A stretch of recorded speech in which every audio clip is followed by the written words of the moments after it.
I'm just saying, Lloyd, like, step up your Get game, your act man. get your act together, pal. Come on now. I know this is Get a your act spooky together. haunted hotel, but like how can people be expected to deal with the spooky haunted hotel if they can't have a drink to calm their nerves? Exactly. And I know that you're actually, like, not real and you're not actually pouring alcohol, but still, Lloyd, I'm expecting better from you.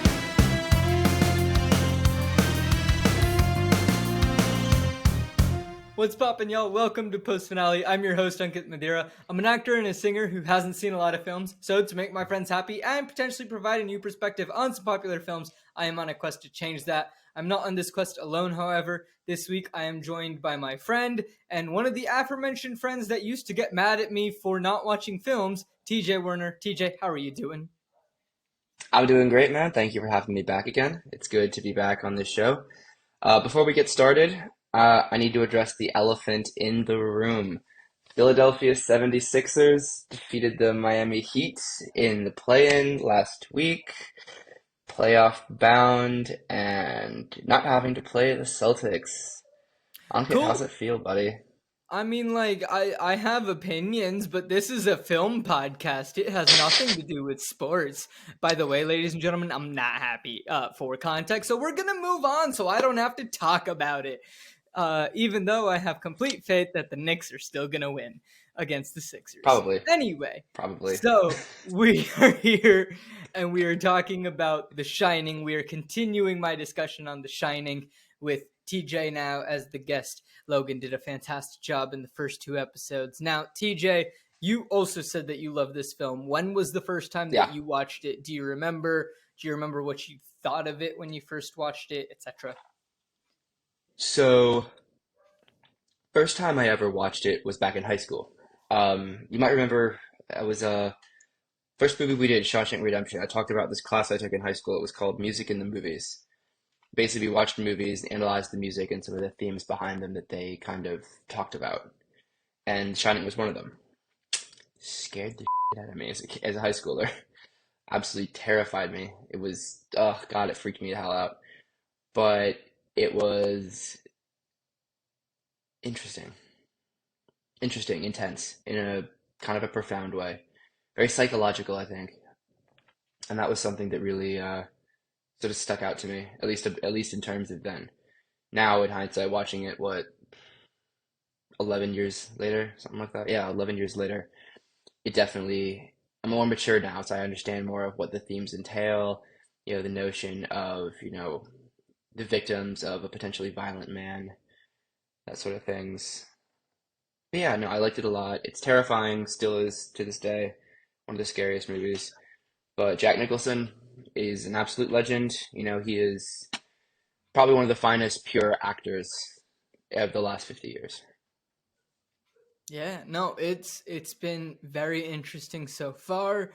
Ladies and gentlemen, I just want to say before we get any further, I do apologize if you hear a dog in the background.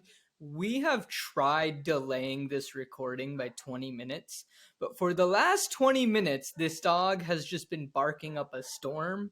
So we said, let's crack on. So if you don't hear it, please give Pranav flowers because it means that he was able to edit out the dog barking. And if you do hear it, I'm very sorry. So that being said, I have watched half the film, right, coming into this. And just so that you are caught up and the listeners, just as a reminder, where I'm at is I'm in two minds. Like, one, I think that, some of what is going to happen, because I know some of what happens in this film. Like, I know that the Here's Johnny scene is coming up. I know that Jack kind of goes around and starts attacking his son and his wife. I don't necessarily know in like how and like what order, but like I know that there's death involved. I don't know who dies, but I know that there is death involved. So all of that, I'm thinking like part of it, it's like, oh, it kind of feels premeditative on Jack's part. A bit of this seems premeditative, like he kind of knew what was going to happen before he even came here. Something about just the performance that I'm getting from Jack Nicholson, and it's a fantastic performance, but this is just the vibe that I'm getting. And secondly, I also am starting to think that maybe Jack has some of the shine as well. Because earlier in the film, Dick Halloran says that, some people have it and then they don't realize that they have it. And or they don't come to terms with the fact that they have it, something like that. So that's what I'm thinking is potentially the case there. I do not know. We will find out. So yeah, I'm not completely sure what's going on there, but we'll find out. Now, there is one other thing before we jump into this. The first half of the film, ladies and gentlemen, I was able to find the 2 hour and 20-minute version. Now, the second time after I recorded the episodes and I've gone back, I really want that dog to shut up. Sorry, I went back and I tried to find the 2 hour 20-minute version, but I could only find the 2 hour version. Anywhere I was looking, I was only getting the 2 hour version. Now, TJ, you said you were able to watch the 2 hour 20-minute version. Amazon Prime. Beautiful. So if there is a scene that I skip, let me know. Cause yeah. So the second half of this film, I ended up having to watch the 2 hour version just because I legitimately could not find it with a VPN to anywhere, with any random site, even with Amazon. It was all only the 2 hour version available to me. So just want to clear that. Now, we're starting on Wednesday, and Danny is playing with his trains on a hexagonal. Words are Hexagonal. hard. Hexagonal. Hexagonal? Hexagonal. Yes, Why is it that is the not word. hexagonal? Hexagon. Hexagonal. I don't Okay, know. fine. I don't know. Pronunciations. Words are hard. He's Yes. it's a hexagonal shaped carpet, and a ball rolls up to him. And I don't know why I wanted to point out the carpet. I just thought it was nice carpet. So when he looks up, the ball is there, but nobody's there. Nobody threw the ball, apparently. And he thinks that it might be mom and starts slowly walking down the hall. He sees the door to room 237, and it has a key in it, and the door is unlocked and open. It is ajar. So Danny asks if mom is in there. Nobody responds. Wendy isn't because she's down in the boiler room checking on the boilers. Isn't that supposed to be Jack's job? Yeah, it is. Jack's been slowly neglecting his duties as a caretaker and focusing more on his writing, we'll say. That he definitely is. So she's down there, but she tries like turning on a switch, but then hears a scream and she just runs out. She follows the scream because I think she puts together that the scream is Danny.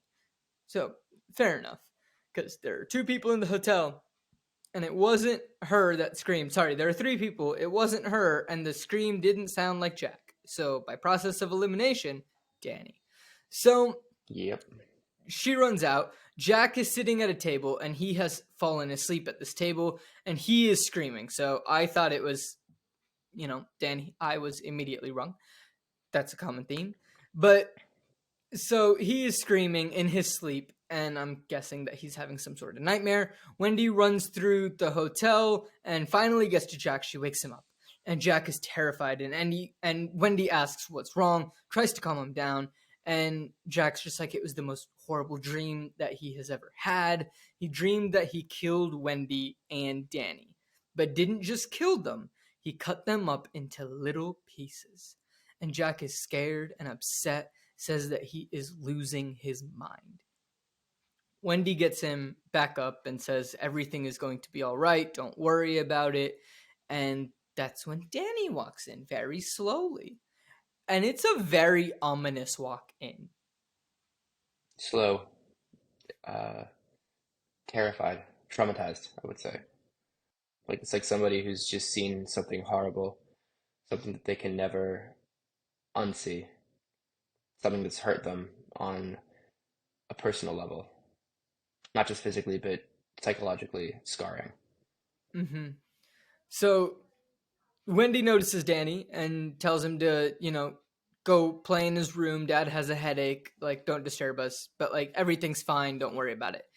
Danny ignores her, continues just walking straight because, like you said, he is terrified. I wrote in my notes, it's almost like he's possessed. And I guess in a sense, he kind of is because of the scarring of what he saw. We don't know what he saw yet.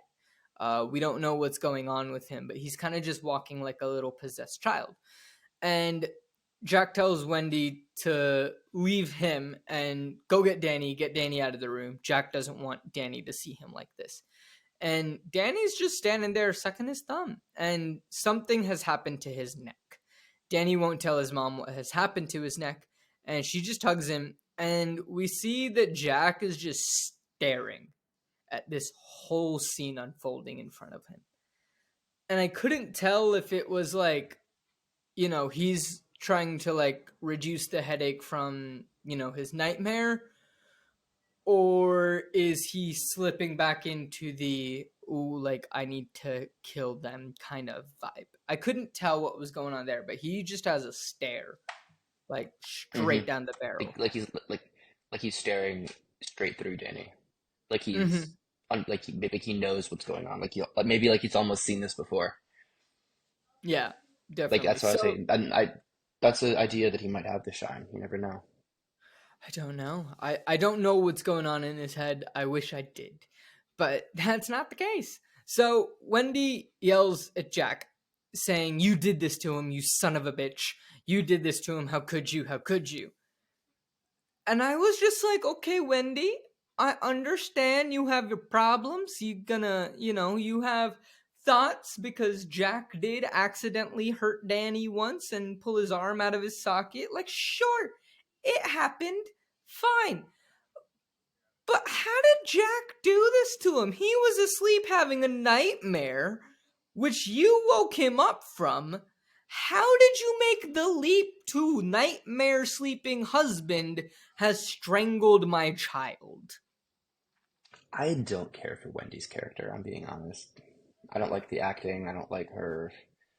I don't know. She seems kind of. I don't know. Something about her character, the way that it's portrayed, doesn't really do it for me. It's always seemed a Honestly, little bit. fair. Logan and I Honestly, were yeah. discussing this in the last episode. And obviously, you don't know this. Listeners do if they've listened to the last episode. But, like, we were talking about how, like, you know what? When Jack snaps at Wendy, we kind of get it, Jack. Because, like, Wendy A little comes bit. in to just be like, it's going to snow. Jack's like, okay. Yeah, And it's like, it's that's gonna it. And snow. it's like, Yeah. you're interrupting work to just tell me that it's going to snow, something that I have zero control over. Like, if you're coming in to tell me, like, hey, like, Danny's not feeling well, or like, hey, like, there's some weird creaking sounds happening, like, down in the boiler room, you might need to come check it out kind of deal, like, fair. You're coming in to, like, just, I don't know. Like, I kind of get it, Telling me Jack. it's snowing while I'm trying to write a book. Not so sure about that one, I'm afraid. When they know that something like snow is, going to happen. So, anyway, They're in the like, Rocky Mountains wait, in the winter. it It snows? snows. Yeah, a little bit. Just a Oh, smidge. Not as much as we oh, got in not as much as London, I'm afraid, but like yeah, there's a bit of snow okay, here and okay. there. Well, it was also like the Just a little bit. late 1970s, early 80s. So like I'm Oh yeah, assuming that so there was this thing called more snow. Um, yeah, less global warming. no, it's climate change. Right. Climate change, sorry. Because Right, remember, of course. because like here's the Whew. thing: is global warming, and there's a comedian. He's not paying me to say this because like he probably doesn't know that I exist. But there's a comedian, Akash Singh. He's fantastic, and he's just like, it was good idea, bad marketing. Because he was like, yeah, I went out in Minnesota in the middle of May and it was snowing and like 32 degrees outside Fahrenheit. If, I could use some global warming because I don't need that in May or something along Yeah, those lines. I And it's like, yeah, no, it's climate change. Anyway, back to the film. So That kind of thing. Jack is, perplexed. He's like, how have we made this leap? He's also confused, and he's just like, I didn't do anything. Wendy just grabs Danny, keeps yelling at Jack, and runs out the room. Now Jack is walking through the halls, and he has reached the cold room. Hello, welcome to the cold room. He walks in, he turns on the lights, and the music is very high pitched once again. Welcome back, high, eerie pitched music. And it doesn't Hmm. give you a good sense of what is going to be happening in this scene. Jack heads up to the bar and says he'd give anything for a drink, his goddamn soul for a glass of beer. This bothered me because it's a pint of beer, not a glass of beer. That's the only thing You, that bothered me about this scene, was that he said you glass would have of never made it beer. in London. Like, pint. It's a Ima- ima- pint. Imagine going up, imagine going up to a bartender in London and be like, "Yo, can I get a glass of beer?" You'll get laughed out of the pub. Yeah, yeah. I've You'll also get laughed heard that out apparently if right you away. go up to Scotland and you ask for a half pint, you will also get laughed You'll out of get the laughed out. pub. That is true. I asked for a half pint once in London. People looked at me like, "Really, really?" I was like, "Yeah." Mm, there we I, go. I regretted that decision. He got laughed at the pub, ladies and gentlemen. I was there. It was hilarious. I did not defend him. So he has his eyes covered by his hands. And when he opens his eyes, he smiles and he looks straight at the camera and just says, "Hi, Lloyd. It's slow tonight, isn't it?" Who's Lloyd? Oh, look, it's Lloyd. There's a bartender now. I was like, It's a hallucination bartender. for the win. Bartender out of nowhere. Yeah. I was Something about slightly this confused. hotel doesn't feel right. I don't know if I'm picking this up, but this hotel seems like it's a little spooky. Just a smidge. You know what? You know what? I've heard that term being thrown around. I'd have to agree. There's something spooky about it. Cause I mean, like, hallucinations. Not usually a good thing to have. Especially hallucinations that talk to you. Yep. It's hallucinations that pour you whiskey. Oh yes. Hallucinations that encourage you to break your sobriety. Mm-hmm. It's a hallucination for sure. So Lloyd asks what it will be, and Jack is glad that he asked because he has two 20s and two 10s in his wallet, and he was worried that they will be there until April. So he goes, "Slip me a bottle of bourbon, glass, and some ice." And he's like, "You can do that. Not too busy, are you?" And Lloyd just starts pouring out some Jack Daniels. There we go. And Yeah, easy. Jack Jack Daniels, technically whiskey, not bourbon. Very, very similar though, so I'll let it slide. Jim Beam is better anyway. Look, all I'm saying is that it literally says Jack Daniels Tennessee whiskey on the bottle. You couldn't That find is a true. bottle that said bourbon on it. Like there Hmm. there is a difference between the two. Minuscule, but there is a difference. Spoken like somebody who's from Kentucky, perhaps. Yeah. It's only where I've technically spent the longest amount of time of my life. Nah, I my when my auntie got married, she gave out little bottles of wild turkey as party favors. Cause hey, you're in Kentucky, that's the place for it. Here we go. So Jack Hmm. says, "You set them up, I'll knock them down. One by one, a white man's burden." Which is a weird line coming out of my mouth, but sure. So it turns out that Jack has no money. He's like, Lloyd, I'm a little dry. How's my credit in this place? And Lloyd's like, don't worry, your credit's fine. Because he's a hallucination. And Jack is like, I always liked you. You're the best goddamn bartender from Timbuktu to Portland, Maine. And I hit pause at this moment and I go, that's like a tiny bit of Africa and mainly the Atlantic Ocean. This isn't much of a compliment. You'd be hard pressed to find that many bartenders in the middle of an ocean. And I'm pretty sure in most of that part of Africa they don't drink anyway. Yeah, I don't know It's like a where. very Timbuktu is in Mali. Timbuktu Yes, was I once know a that, main. but like I'm not going to act like I know what countries in Africa like don't drink or like, are dry and like things like that. I don't know. I'm not Put gonna it this act like way, I know. Mali does not. Okay. That Uh I do know. Mali does not. sure. I was like, this is a terrible compliment. Sure, Lloyd might be a hallucination, but Lloyd deserves better. And then I hit play, and then he goes, or Portland, Oregon for that matter. And I was like, there's a bit That's more of a better. compliment. That's better. That's better. Portland, Maine is not much, but Portland, Oregon, no. That's considerably more land and considerably more bars to deal with. Yes, yes, yes. I will give him that compliment. Like, well done, Lloyd. Jack pulled through. Maybe if I let him finish the sentence, I would have understood that. But no, I had to stop him in the middle. I mean, understandably, to be fair. We already know Yeah, Lloyd's giving him Tennessee whiskey instead of bourbon. yeah, yeah. So, really, how good of a bartender is Lloyd? Seems like he doesn't know his terminology. Mm, shame. What a shame. So, Jack is I know, eyeing the right? bourbon, which is actually whiskey. And he just goes, here's to 5 miserable months on the wagon and all the irreplaceable harm that it caused me. And then he downs the drink and he's like, a feeling of warmth washes over. Well, like, it happens. He doesn't say this line, ladies and gentlemen. It's just like you can see it because Jack Nicholson is a good actor. And Lloyd asks how things are going, and Jack says, you know what? They could be a whole lot better. Nothing serious, but just a problem with a little sperm bank upstairs. Nothing he can't handle. And Lloyd utters the line, women. Can't live with them, can't live without them. Is this where the famous line is from? I, I don't think I've heard that line before.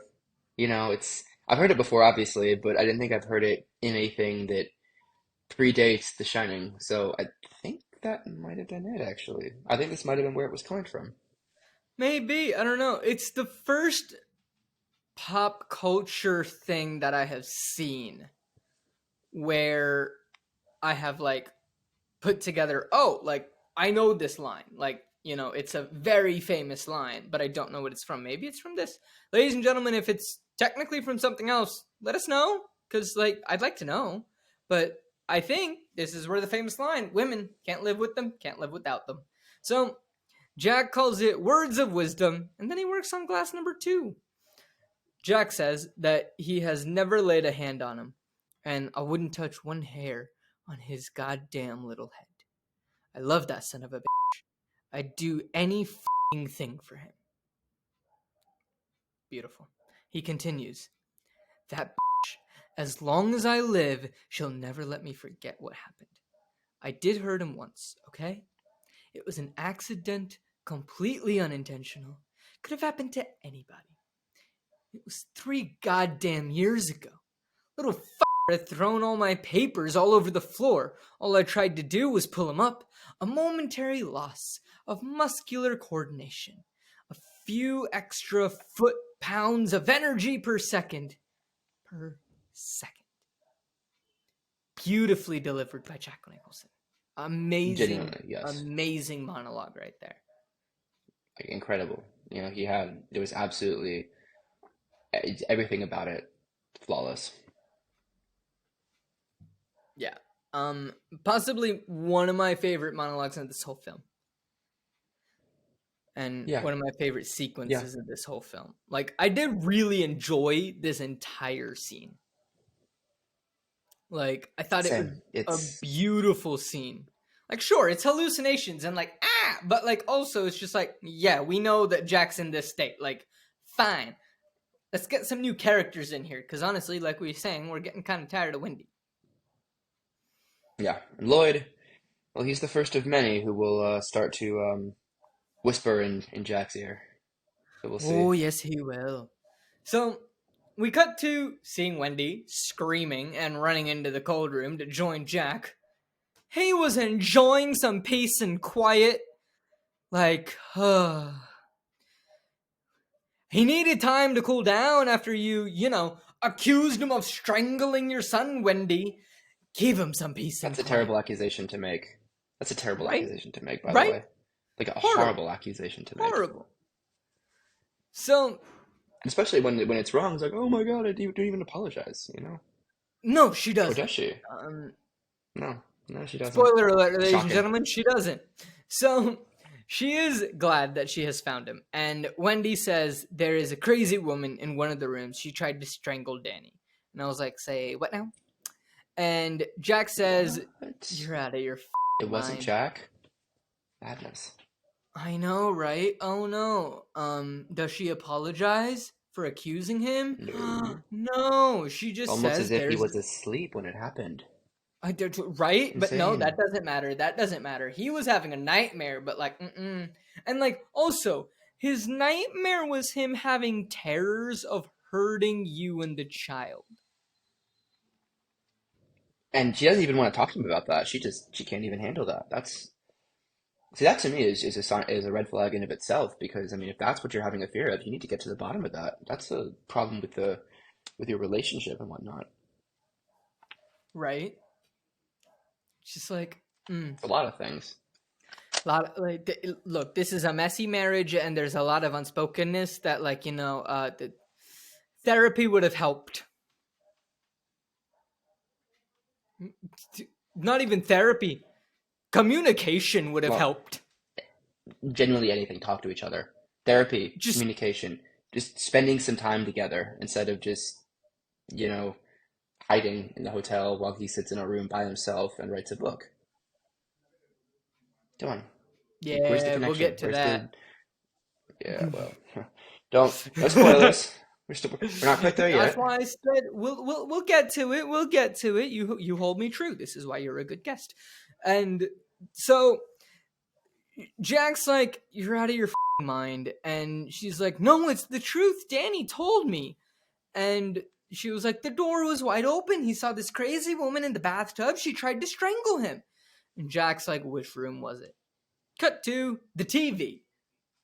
Not the room. I thought it would be the room. Me being a logical person, I'm being like, great, Jack's going into room 237. Nope. He's not going into room 237. We're cutting to the television. And it's from Channel 10 in Miami. And I was like, how do they get Channel 10 in Miami in Colorado? Also, the phone lines are down, but the TV lines are up. How does this make any logical sense? Like, I'm very confused. Anyway, while my confusion goes, the scene continues, and we have News Watch with Glenn Rinker and Bishop and the award-winning News Watch team. Glenn tells the viewers that Miami is sweltering in a record-high heat wave, and I was like, in early December? Yeah, okay, fair enough. Like, fine. It is Miami. And he's like, the Central and Rocky Mountain states are buried in snow. And this is like, we're with Dick in Miami, aren't we? We're not in the hotel in Colorado. Because I saw his feet. So Dick is lying in a bed. He's watching TV. Next to the TV, he has two identical lamps. When above the TV, he has a photograph of a woman posing topless. We learn that, travel to the Rockies is almost impossible. Airports are shut down, highways are blocked, railroad tracks are frozen, and at least 3 people have been killed by the exposure to freezing winds. Colorado governor has declared a state of national emergency, and then we slowly zoom away from Dick's face, and the TV starts to fade out. So we can't really hear anything else that's going on the TV. But we slowly zoom away, and as we're zooming away, next to his bed, we see that there's a nightstand on either side, both with, again, identical lamps. The man likes his symmetry. And hanging above the bed, there's another woman of a woman posing in the nude. Heavy winds in Colorado and more snowfall is coming. Opposite problem in Florida, heat and humidity are supposed to decline. And the buzzing starts to get even louder, and the eeriness starts to come back as we slowly start zooming back into Dick's face. Dick's eyes are wide open, and his face looks like it's in a state of shock as it seems the shine is giving him some type of vision.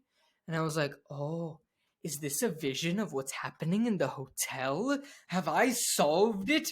Let's go. Dick's gonna show up. There we go. So I was like, okay, here we go. We're seeing Dick. He's seeing what's happening in real time. Let's go. Dick is opening the door to room 237. Danny is twitching and drooling. A hotel room with green and purple carpet. Very interesting carpet color. A fireplace. It has purple sofas. Again, very interesting sofa color. And I mean, don't get green me and wrong, purple is a ladies nice and gentlemen. combination.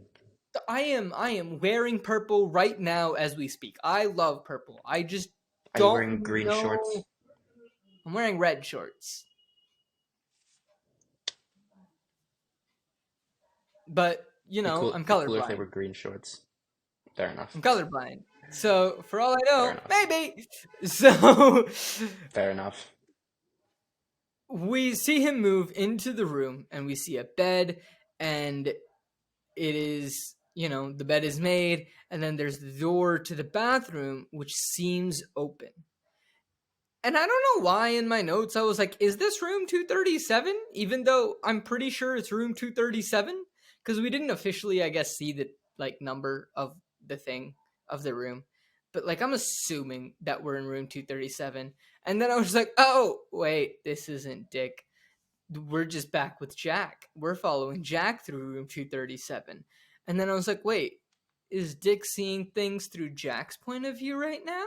Is he able to see what's happening? I'm so confused by this scene. That was a confusing one. This was part of Kubrick's vision that I didn't really get. Some of these scenes, I'm not entirely sure what he was going for. Like some of it just felt a little bit choppy. Some of it felt a little bit, I don't know, like something that was trying to insist upon itself, be a little bit, add a little bit of tension and drama. But I don't know. Because, I just couldn't understand who we were supposed to be following. Is Dick supposed to be, seeing what's going on? Is he understanding what's happening in the hotel right now? Is he only getting glimpses of Danny, who is scared and terrified? Is that all we're getting right now? I'm confused on, What it seemed who to me we're... is that Danny and Dick were psychically communicating. That's what I got from it. That Danny was trying to send him the message, and Dick was My horrified by what he was understanding hearing. was Danny was sending him the message, but I didn't understand if he could also see what Jack was doing. Maybe Danny knew in a subliminal way. I'm not sure. In this sense, I'm actually not quite sure. Okay, fair enough, ladies and gentlemen. Again, as always, if you know, please let us know, because I'm confused, which is just, We're confused. constant. We're both confused. So, yeah. So the door opens, and we're looking at the tub, and behind the curtain, there is a woman. And the woman opens the curtain, looks straight at him. At first, Jack seems scared, but then he starts to smile. He sees a woman undressed in a bathtub, similar to the one that Dick had above his bed. I might add. Similar figure, similar type of. I think it might have been the same person. Um, the woman above his bed was very much African American, and this woman is very much Caucasian. Delete that footage. Oh Delete that footage. I forgot. no, that's staying in, my friend. Please don't. Please don't. Depends on how much Pranav likes you. So we see Jack. He's, perplexed. He's confused. But, he's smiling. The woman stands up and starts walking towards Jack. And, it's a very slow smile that starts creeping across his face. Jack moves closer to the woman until they are standing face to face. The woman slowly reaches out and touches Jack's chest and wraps her hands around his neck. Jack embraces the woman and they start kissing.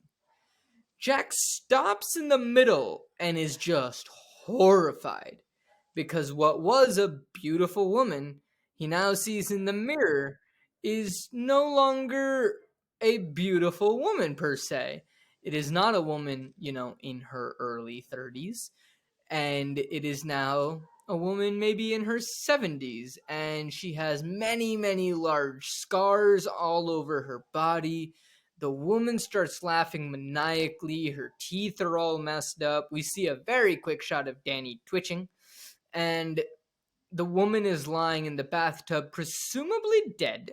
Scars and A spots rotting, bloated all over corpse. her. Yeah, like just a rotting corpse completely. And she starts following Jack, who is terrified. He starts walking away. We continuously keep seeing shots of Jack walking away, Danny twitching. The woman wakes up from the tub slowly, and we fade away as, the maniacal laughing fades, as well as Jack closes the door and runs from the room. And now that he is running from the room, I think we gotta take a quick intermission, talk about some fun stuff, and then we'll be back.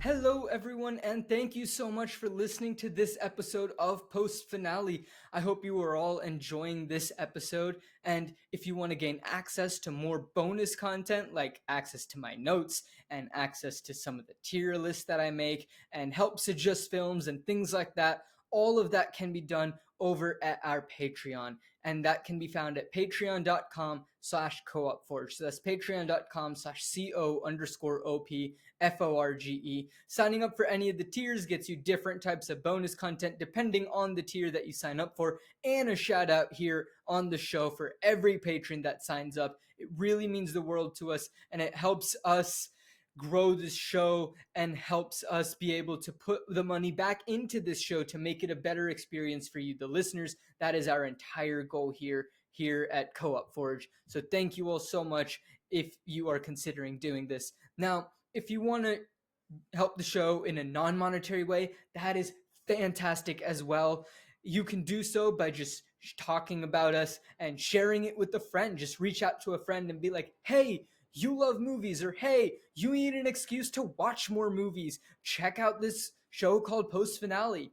The host is silly, he's an actor, he's confused most of the time, gets a lot of guesses wrong, but overall it's a lovely time and some interesting discussions about some iconic films. I think you'll really enjoy it. It really does help. And be sure to talk about us on social media and follow us on social media. That really helps out a lot as well.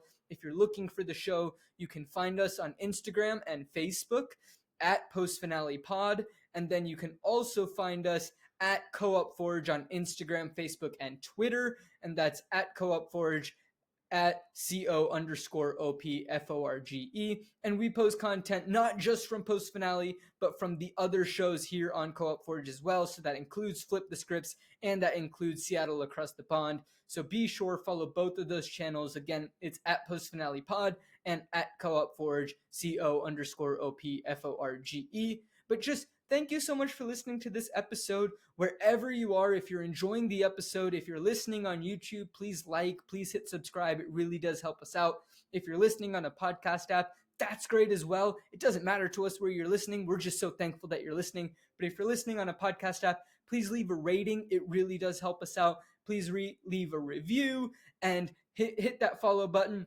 You can also turn on notifications both on YouTube and on the podcast apps just to be notified when new episodes come out. It really does mean a lot that you are all listening to these episodes, and thank you all so much. So let's get back to the episode without further ado.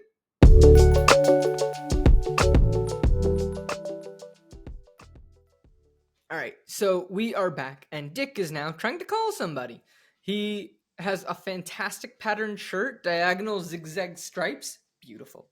The phone can't go through as the lines are down, and we cut back and we see Wendy crying in her room. Jack arrives at the door and says he didn't find anything at all. Wendy confirms that he went into the right room, and he's like, yes, but I didn't see anything. And Danny's asleep. Wendy's just sobbing. Jack comforts her, saying, look, he'll be okay. And Wendy thinks that maybe coming here was a mistake. And Jack denies this, saying that not coming here, sorry. Wendy just thinks that there was a mistake. Maybe he went into the wrong room. And Jack's like, no, the lights were on and the door was open. And I'm just realizing that in my notes, I wrote the lights were open and the door was on.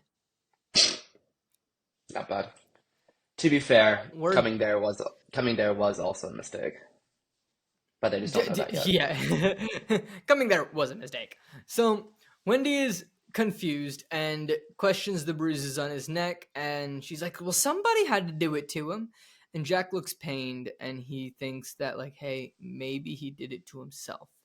Wendy's like, that's not possible.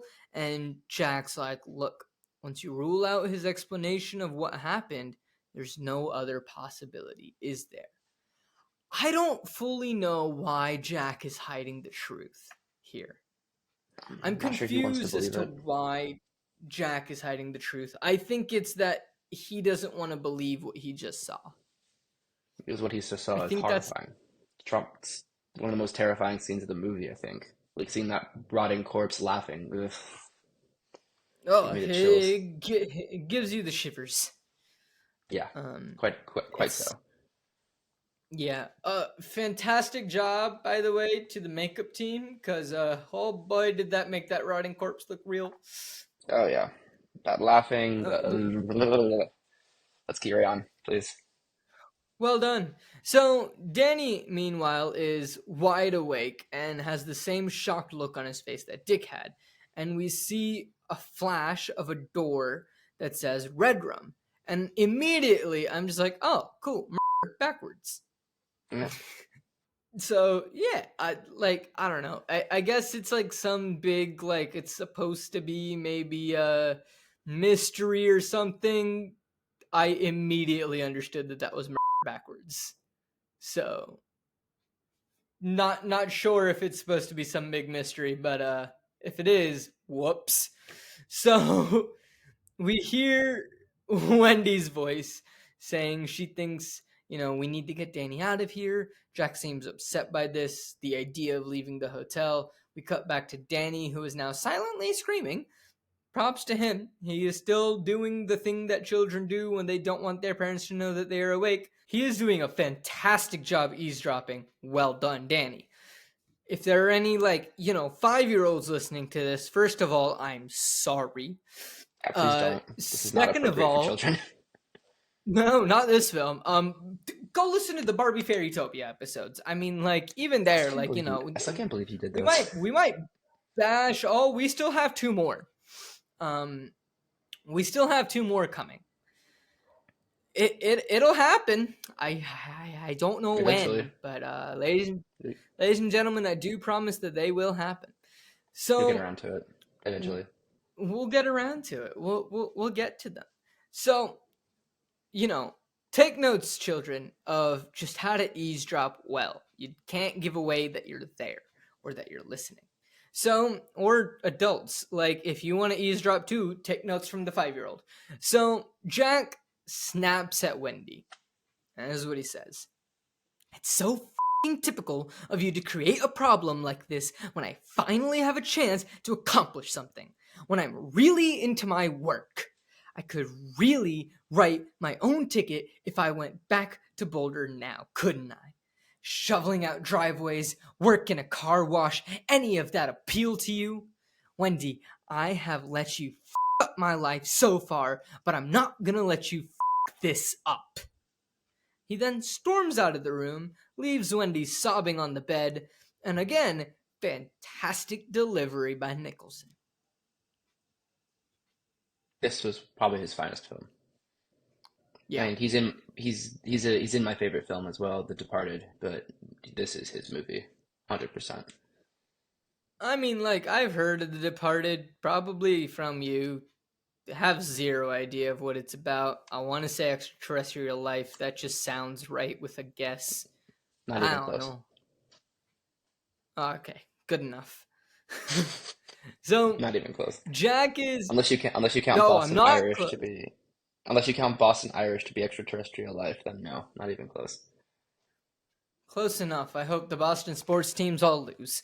So Jack is pissed and down in the kitchen, throws some mugs on the ground and some round silver things that I have no idea what they're for. They were round and silver. Coins, So perhaps. he gets to the hallway. Huh? Coins, perhaps. They're not coins. They're they're like this. They're like little donuts, and they're round and silver and like elevated. I don't know what I Big, don't know. big coins, perhaps. I don't know. I don't know. I'm not a chef. I can kind of get by in a kitchen enough to keep myself alive and somewhat healthy. That's good. I've actually started cooking Yeah, a lot I'm. more since I got back stateside. Oh, very nice, very nice. Um, yeah. So we hear some music, and there's ballroom music playing, and there's balloons and party streamers strewn about the hallway. And, before we can figure out what's going on with the party, we're back with Dick. And he has managed to get through to the Forest Services. He gets confirmation that the phone lines are down. Dick explains that, like, hey, I hate putting you through the trouble, but there's a family up there by themselves. They have a young kid. With the storm, he just wants to check in, make sure that, like, everything's okay up there, that nothing's going wrong. He kind of has an inkling, but, like, he's like, hey, can you just reach out, like, just to see? And you know what? Fair guy. Good guy, Dick. Officer says that he will and tells Dick to call back in like 20 minutes to give him an update. And I was also like, nobody's going to pick up the radio, are they? Because this is where Jack disconnects it. Also, this is something that I had predicted earlier, that Jack is going to disconnect the radio. So I'm pretty sure that this is coming to fruition here. So Jack makes it back to the cold room. There's a massive party. And we're like, all right, here we go. It's party time. So we go back and, hey, look, it's our favorite bartender, Lloyd, who can't tell the difference between whiskey and bourbon. And he just goes, hair of the dog that bit me. Bourbon on the rocks. What? Do you understand that line? I'm not sure he knows what hair of the dog is. It's Is it the dogs that are outside that won't stop barking today? Because strong apparently possibility. look, their hair is standing straight up because something's annoying them. It's a strong possibility at this point. Like, man. I do not know. So Jack pulls out the bills, but Lloyd says, no charge. Your money is no good here. Orders are from the house. Jack says he is the type of man who likes to know who is buying him his drinks. And it's like, hey, that is fair. And I think you and I can both agree, we would also like to know. We're not opposed to the freebie. We'd just like to know who has purchased the freebie. Yeah, it's nice to know it's nice to know where your drink's coming from. Let you know if you owe anybody something or if there's any strings attached to it. You know, no such thing as a Exactly. free lunch or a free drink, I guess. Yeah. I think there was one singular time that I remember that there was a legitimate free round. And it was in It was the 2018 during I the thought World Cup. I was in I thought you got a London. free round when City won the Champions League. Oh yeah, because I was the only one in Yeah, the you were the pub only that City fan actually at that like pub. was Was the a City only fan. City fan at that pub, and everyone was like, he's happy. hmm Yeah, it was a For bad for week for of sports context, the week that for context, we're, everyone, we're recording this. he was marking out that night. Today, Ankit, how do you feel about Man City now? So Jack smiles and says, anything you want. I'm sorry, that's not where we are. So Lloyd says it's not a matter of concern, Mr. Torrance. And Jack's like, well, that's not the point. And Jack smiles and says, look, is there anything you say? And walks away with his glass. He starts dancing through the party, and the waiter has to avoid a patron because the woman didn't have the decency to let the man holding the tray of drinks get by forcing him to stumble and accidentally spill what he has onto Jack. I blame the woman, not the waiter. Ladies and I have gentlemen, been there. if you were in a I have been right, there. ladies and I've been gentlemen, carrying a tray. Oh, sure. right? Yeah, multiple times, dude. I worked at Mamma Mia, the party, where legitimately I would be carrying a tray of drinks, and then they'd be like, literally, the other patrons would just be like, "I'm gonna dance," like I'm trying to serve them their drink, and they're like, "We're gonna wave our arms in like 50,000 ways that I didn't even know one could wave an arm." And then like the drink falls because I'm trying not to hit them, but at the same time I need to put the drink on the table, and then it spills on them, and then they get upset with me, and I'm like, "You're the one that hit the tray." Oh yeah. Like if No, you like if you controlled yourself for 30 seconds while I just handed you your drinks and left you in peace, you wouldn't be drenched. nope. Or it's like there's All I'm those saying. times we had the whole place sold out, carrying a huge tray of food and drinks, and there's always that one person just as you're trying to get through is like tug you, like, sorry, can I get some more drinks over here, please? Oh yeah, it's like hi. I'm Hi. carrying something. Can you not please? There's absolutely no way I'm able to help you right now.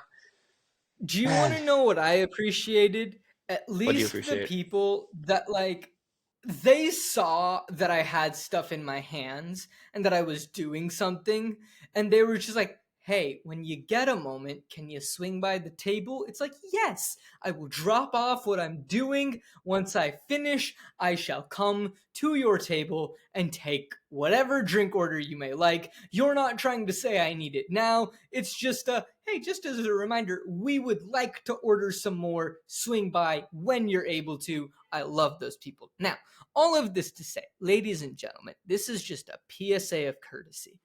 If you are in a crowded place and you see a poor waiter or waitress carrying a tray of anything, whether it's full glasses, whether it's food, whether it's dirty plates and dirty glasses, if you aren't physically holding the same amount of weight as them, do the courteous thing and just let them through. They're just trying to do their job. Just step out of the way, let them pass, and then you can step back. It's not gonna hurt anybody's bubble if you are accidentally closer for a grand total of 5 seconds, so that you are a kind person letting the waiter go through so that nobody has to get drenched that night. Mm-hmm. It's pretty straightforward. It's one way to do it, and yeah. This woman Somehow, did not have that wherewithal. no, she did not. No, she did not. She was very uncourteous and very just ill-behaved on a really fancy do like that. You'd expect people to be observing their social graces, not doing whatever she was doing. One would think, but no. So the waiter apologizes profusely, as any waiter does, and he's like, "I'm so sorry, I ruined your jacket." And Jack's like, "It's all right." And he's like, "It's advocat, and it tends to stain." I have no That is idea what true. that It does. means. Advocat is it's like I think it has eggs or something in it. Let me look this up. I looked this up when I saw the movie the first time. Oh, Advocat advocat is is the is a traditional drink. Dutch beverage. It's a traditional Dutch beverage made of eggs, sugar, and brandy. Oh, I'm not gonna lie. I thought it might have also potentially been his jacket. What? I, You th- thought? I thought it might have been like some fancy material that like rich people have that I've never heard Oh, of. yeah. They were the same. They Yeah, were the same as the rest of us. Maybe a higher thread count, but the fundamental fabric doesn't change. I don't think. sure. Yeah, but advocat is a drink. Why not? Anyway, I've had it once. It was yeah. alright. So It's cool. sweet for my The taste. waiter tells Jack, "Oh, it's sweet. I would not have Egg, sugar, expected and it to be brandy. sweet." Mm, fair enough, but here's the question: is it brandy or is it Jack Daniel's Tennessee whiskey? It is brandy. It's not what passes for whiskey in Lloyd's bar.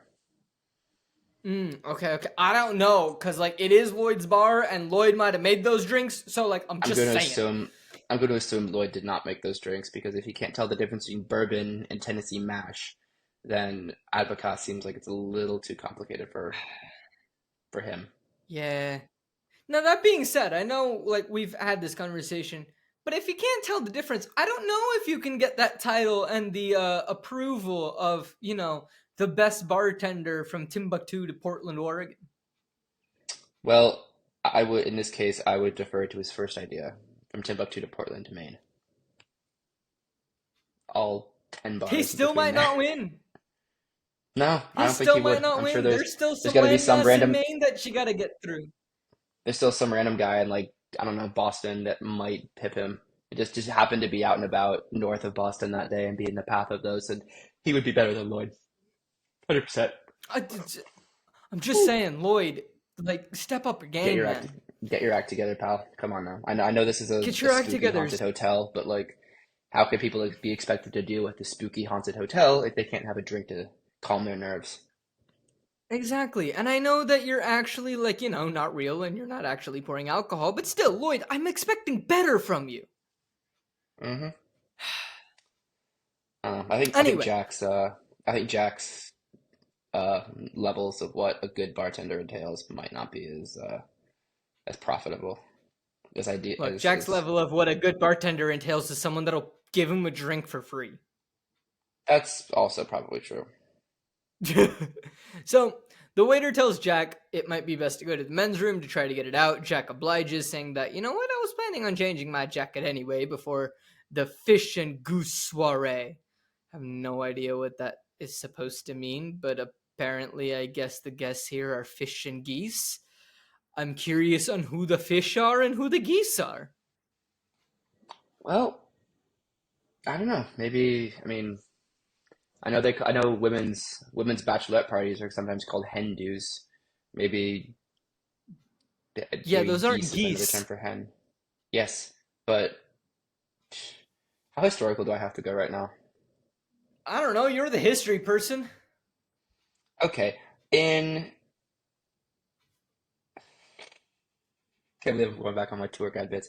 In London, in the 1600s, in Suffolk, there was a group of working women who were called the Winchester Geese because they were owned by the Bishop of Winchester, and they were considered to be the most expensive and high-end working women on that side of the river.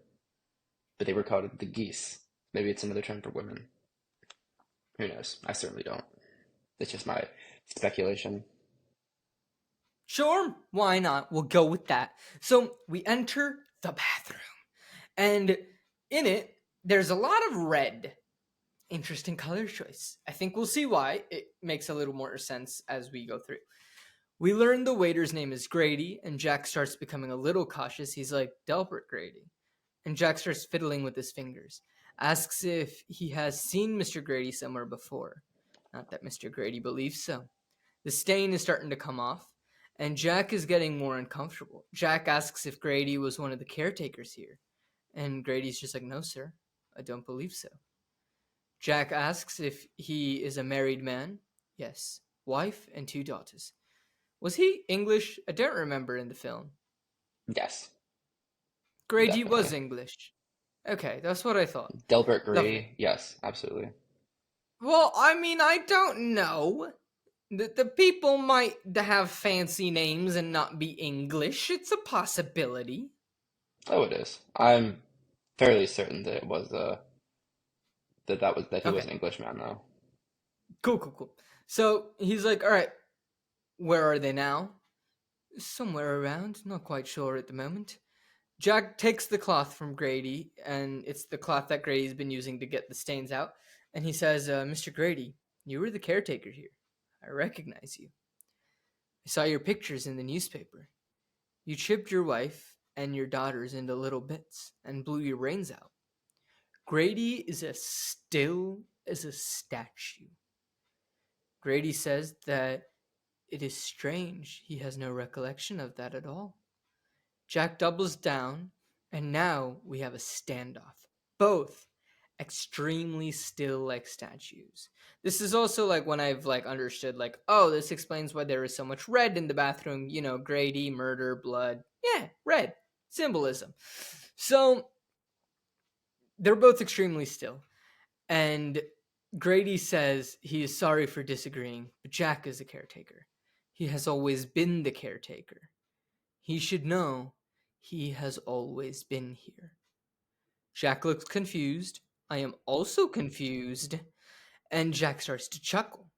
Throughout this scene, like, it's a very uneasy, confused sense of emotion for Jack. And he's like slowly unraveling a little bit. Grady is still stone cold. And this is what entails. Did you notice, Mr. Torrance, that your son is attempting to bring an outside party into this situation? Did you know that? No. Yes, Mr. Torrance.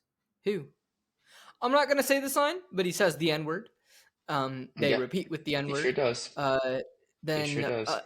an N word cook. How? He says, your son has a very great talent. I don't think you're aware of how great it is. He is attempting to use that very talent against your will. Snickers.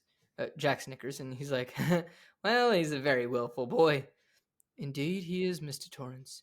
A very willful boy. A rather naughty boy, if I may be so bold, sir.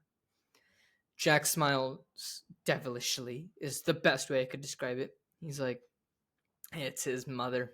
She, interferes. And this is, oh boy, a very interesting line here. Perhaps they need a good talking to, if you don't mind my saying so. Perhaps a bit more. My girls, sir, they didn't care for the Overlook at first. One of them actually stole a pack of matches and tried to burn it down. I corrected them, sir. And when my wife tried to prevent me from my duty, I corrected her. Jack chuckles uneasy. And, oh boy! Fantastic scene. Incredible scene right there between these two actors. Just a truly beautiful. One of the most chilling scenes of the entire film. Yeah, I think it is up there for me in terms of scenes that I love.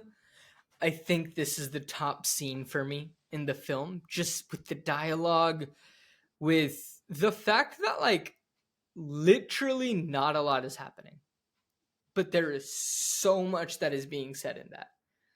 Grady is pretty much. I'm still very confused though by one aspect, and we'll get to that. But like Grady is pretty much kind of telling Jack, you know, Danny is trying to get people here. He's trying to prevent you from doing what you need to do. And at the same time, Wendy, if she's a problem, you need to correct her. And he doesn't say it, but it is alluded to that the way to correct her is, I guess as one would say, Red rum. red rum. Red So rum. red rum, red rum. Very interesting scene. I'm very confused on his line of "You have been here, you have always been here." I don't know what that means. That was a little strange at first. I'm very It took me a confused. little bit to figure out what exactly they were going for there. And Can even to this day, I'm still not entirely sure. can you say anything now before we end this episode, or do you have to wait until next episode because you might accidentally spoil something if you say it now? I can't say it now. Okay, I appreciate that. Thank you, ladies and gentlemen. That's where we're ending this episode after a very, very intense scene. If you want to find out what TJ has to say, and if we're able to figure out a little bit of the answer of what Grady means in terms of "you have always been here," like it's always been you. What's the exact line he says? Um, ah, Jack is the I would. It's like caretaker. you've always been here. You have always He's been the always been the caretaker. caretaker. Yeah, he has and I would know I've always been here. Mm-hmm. If you want to know the answers to it, because I am still very perplexed by this, be sure to join us next week. TJ is back next week, and we will be finishing off our discussion on The Shining. TJ, anything that we've gone over today that you want to touch base on real quick before we sign off here? Nothing that can't wait until next week when we have a better perspective. Okay, sounds good. I appreciate that. See, ladies and gentlemen, he understands how the show works. He can't say certain things until, I've actually seen all of it. So, woo. But It's just about waiting for the opportune moment. that's all it is. So be sure to join us next week, ladies and gentlemen, as we get to the big climax of this film. And oh boy, is it a climax. And until then, TJ, thank you so much for joining. If people want to follow you, do you have anything if people want to follow you, or do you just want to leave people with some type of message out to the world? The floor is yours, my friend. Yeah, thanks for having me again. It's a pleasure to be here, of course. Love doing these with you. Hopefully it's shorter than a year before I can do the next one. Yeah. Sounds good. Hey, I mean, you are only the second repeat guest, so like, woo woo. The first one is Steven, ladies and gentlemen, and he and I host No, Flip the Scripts Steven's together. a gem, of course. He's a wonderful person. Now, ladies and gentlemen, real quick, shameless plug here. But if you want to see our thoughts, me and Steven, on the book to this film, we are doing The Shining over on our other podcast, which is Flip the Scripts. It can be found on any podcasting app wherever you listen to your podcast, and it's also found on the same YouTube channel that you'll find this episode on Co-op Forge. If you are just searching in the top bar, just search Co-op Forge podcast and it'll be the one that pops up.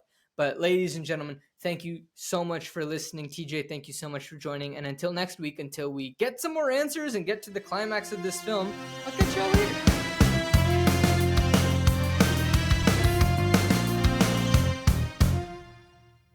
Hello, everyone, and thank you so much for listening to this episode of Post Finale. Post Finale is created, hosted, and produced by me, Ankit Madhira. Our editor is Pranav Nair. The music is by Ankit Madhira and Megan Hutcherson, and the art is by Jarid Rother.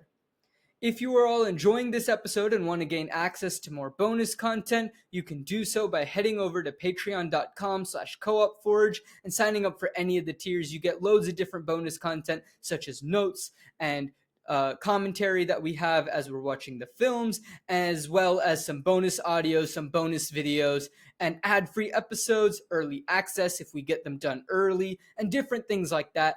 All of that can be found at patreon.com/coopforge, and that's patreon.com/co_opforge. If you want to help out the show in a non-monetary way, that's great as well.